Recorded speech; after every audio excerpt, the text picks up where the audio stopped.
Adjusting saddle fit with the T3 Shim pad.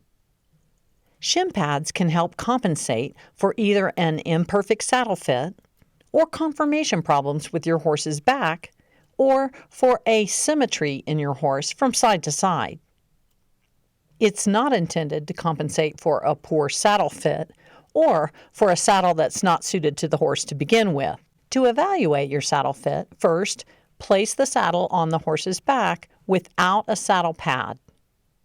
Check the saddle position. Find the edge of the shoulder blade and trace around the bone with your fingertips from the front of the shoulder up and around towards the saddle.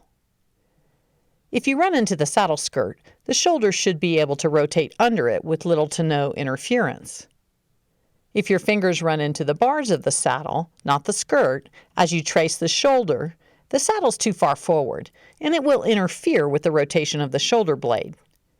Move it back so the shoulder blade is clear of the bars of the saddle.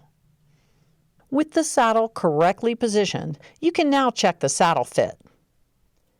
Put your hand flat on the horse in front of the saddle where the bars of the saddle make contact with the horse's back.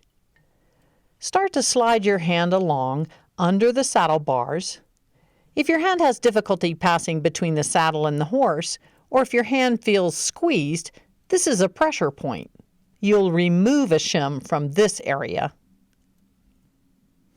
If your hand passes freely, and perhaps you can even wiggle your fingers in empty space, the saddle's not making contact there. You will need to add a shim to this area. If the pressure on your hand remains consistent from the front to the back of the saddle, it has a good fit. Try the pad with no shims first.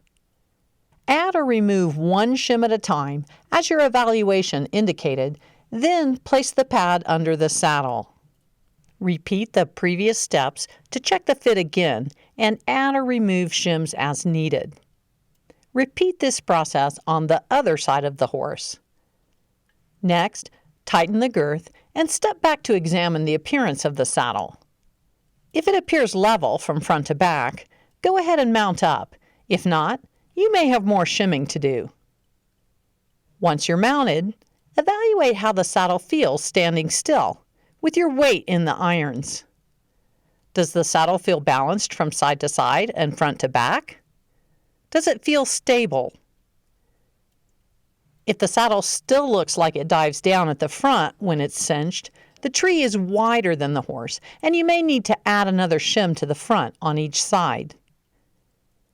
If the saddle is higher at the front than the back, after shimming the middle and or back, the tree may be too narrow for the horse, and the saddle is probably not suited for him.